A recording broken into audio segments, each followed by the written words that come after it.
श्री हनुमत्स्वरमाला स्तोत्रम् अञ्जनागर्भसम्भूतम् अग्रिमृतस्य पुत्रकं नमामि रामदूतं तं सर्वकार्यार्थसिद्धये।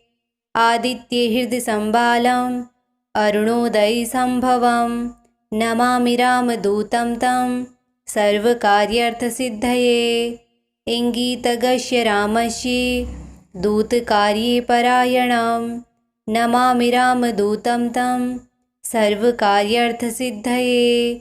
ईश्वरस्यास्य सम्भूतम् ईशणारहितं हरिं नमामि रामदूतं तं सर्वकार्यार्थसिद्धये। उदतीक्रमणं वीरम् उदारचरितं विभुं नमामि रामदूतं तं सर्वकार्यार्थसिद्धये। उरुवेगोत्थिता वृक्षा मुहूर्तं कपिमन्वयुः नमामि रामदूतं तं सर्वकार्यार्थसिद्धये।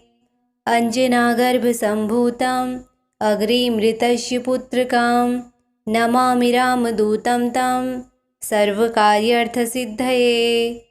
आदित्यहृदयसंबालम् अरुणोदयसम्भवं नमामि रामदूतं तं सर्वकार्यार्थसिद्धये।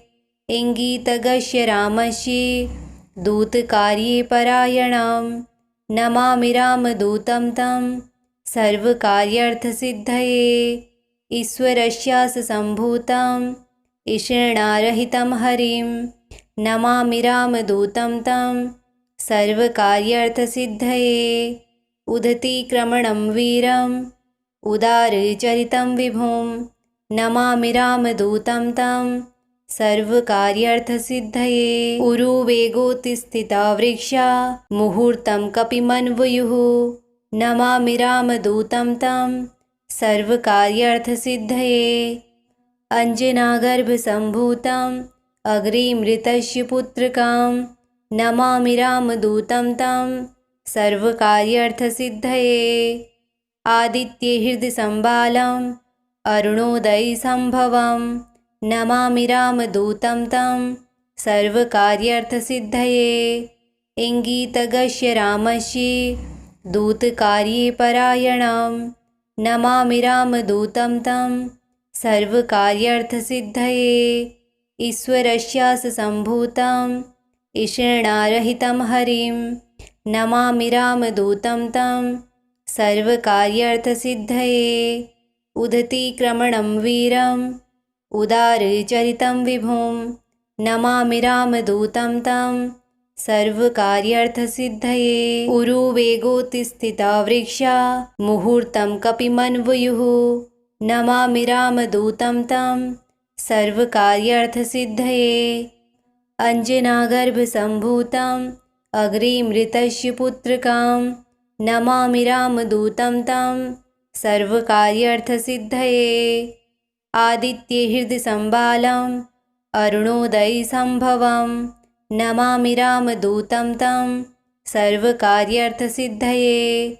इङ्गितगस्य रामस्य दूतकार्ये परायणं नमामि रामदूतं तं सर्वकार्यार्थसिद्धये।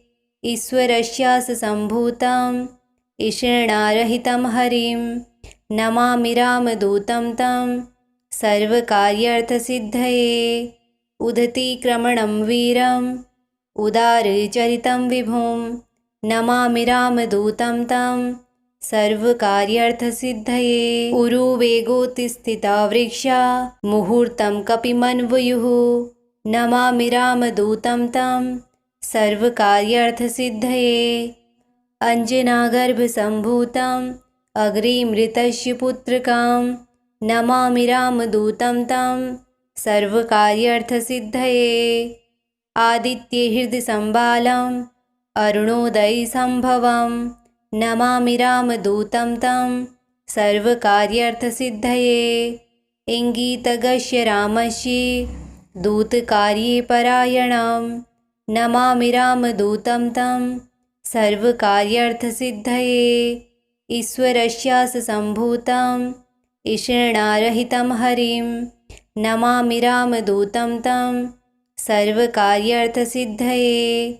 उदतीक्रमणं वीरम् उदारचरितं विभुं नमामि रामदूतं तं सर्वकार्यार्थसिद्धये उरुवेगोत्थिता वृक्षा मुहूर्तं कपिमन्वयुः नमामि रामदूतं तं सर्वकार्यार्थसिद्धये अञ्जनागर्भसम्भूतम् अग्रिमृतस्य पुत्रकां नमामि रामदूतं तं सर्वकार्यार्थसिद्धये आदित्यहृदयसंबालम् अरुणोदयसम्भवं नमामि रामदूतं तं सर्वकार्यार्थसिद्धये इङ्गितगस्य रामस्य दूतकार्ये परायणं नमामि रामदूतं तं सर्वकार्यार्थसिद्धये ईश्वरस्यास्य सम्भूतं ईषणारहितं हरिं नमामि रामदूतं तं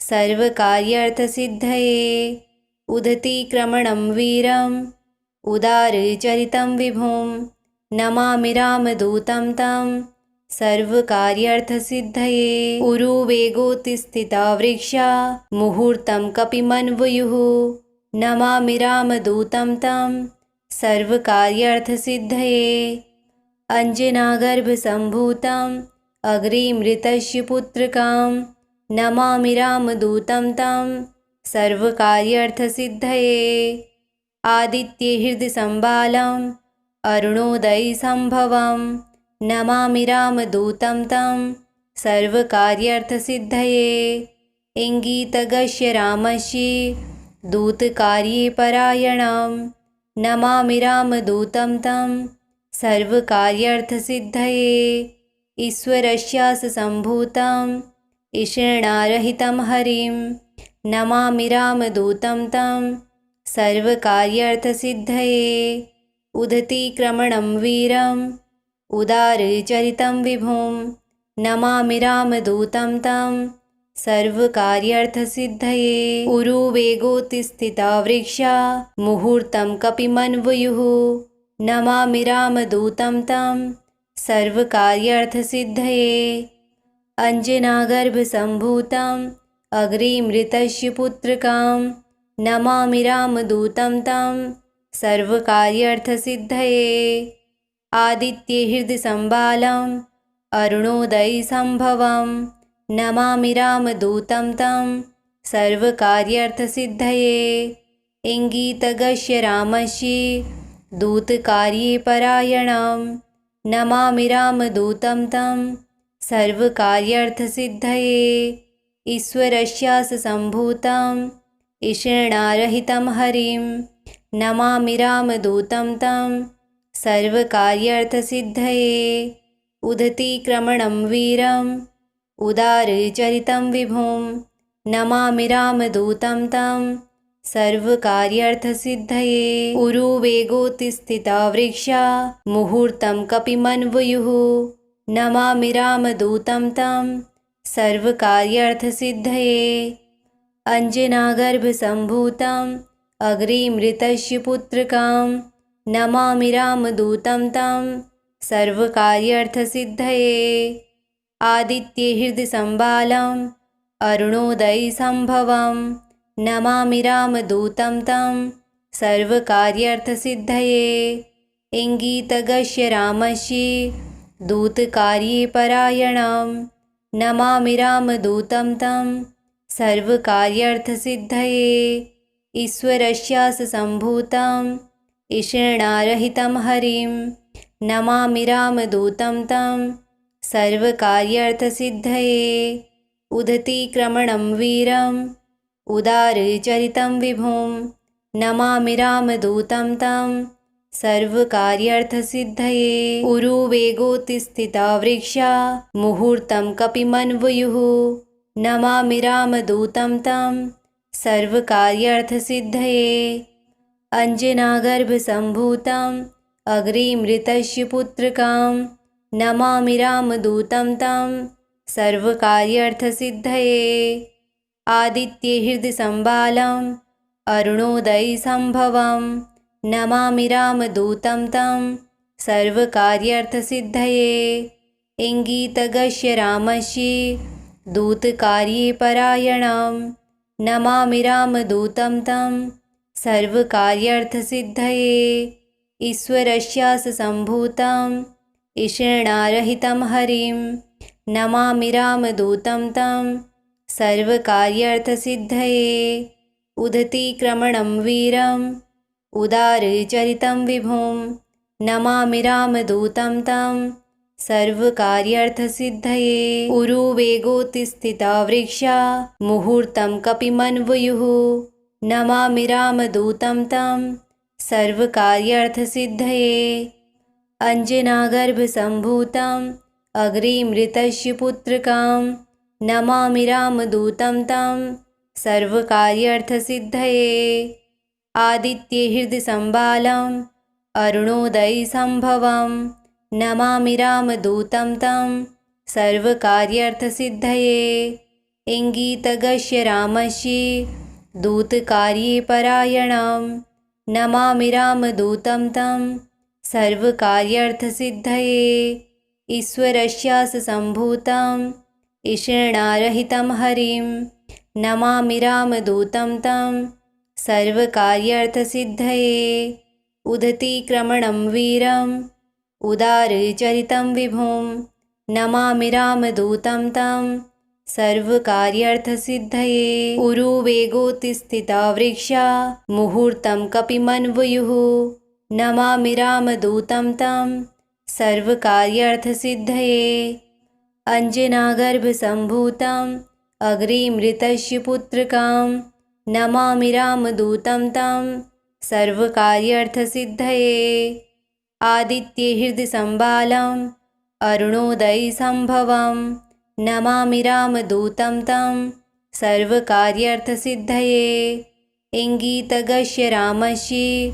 दूतकार्ये परायणं नमामि रामदूतं तं सर्वकार्यार्थसिद्धये ईश्वरस्यास्य सम्भूतं ईशणारहितं हरिं नमामि रामदूतं तं सर्वकार्यार्थसिद्धये उदतीक्रमणं वीरम् उदारचरितं विभुं नमामि रामदूतं तं सर्वकार्यार्थसिद्धये उरुवेगोत्थिता वृक्षा मुहूर्तं कपिमन्वयुः नमामि रामदूतं तं सर्वकार्यार्थसिद्धये अञ्जनागर्भसम्भूतम् अग्रिमृतस्य पुत्रकां नमामि रामदूतं तं सर्वकार्यार्थसिद्धये आदित्यहृदयसंबालम् अरुणोदयसम्भवं नमामि रामदूतं तं सर्वकार्यार्थसिद्धये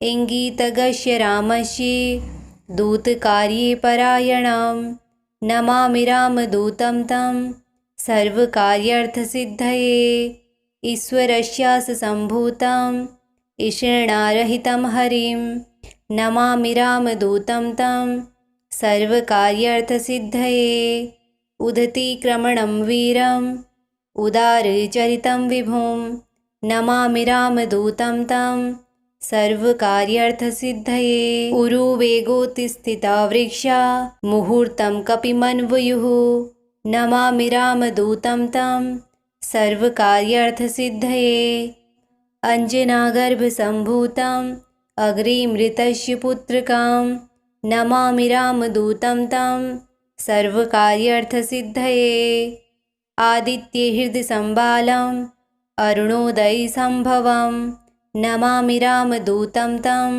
सर्वकार्यार्थसिद्धये इङ्गितगस्य रामस्य दूतकार्ये परायणं नमामि रामदूतं तं सर्वकार्यार्थसिद्धये ईश्वरस्यास्य सम्भूतं ईशणारहितं हरिं नमामि रामदूतं तं सर्वकार्यार्थसिद्धये उदतीक्रमणं वीरम् उदारचरितं विभुं नमामि रामदूतं तं सर्वकार्यार्थसिद्धये उरुवेगोत्थिता वृक्षा मुहूर्तं कपिमन्वयुः नमामि रामदूतं तं सर्वकार्यार्थसिद्धये अञ्जनागर्भसम्भूतम् अग्रिमृतस्य पुत्रकां नमामि रामदूतं तं सर्वकार्यार्थसिद्धये आदित्यहृदयसंबालम्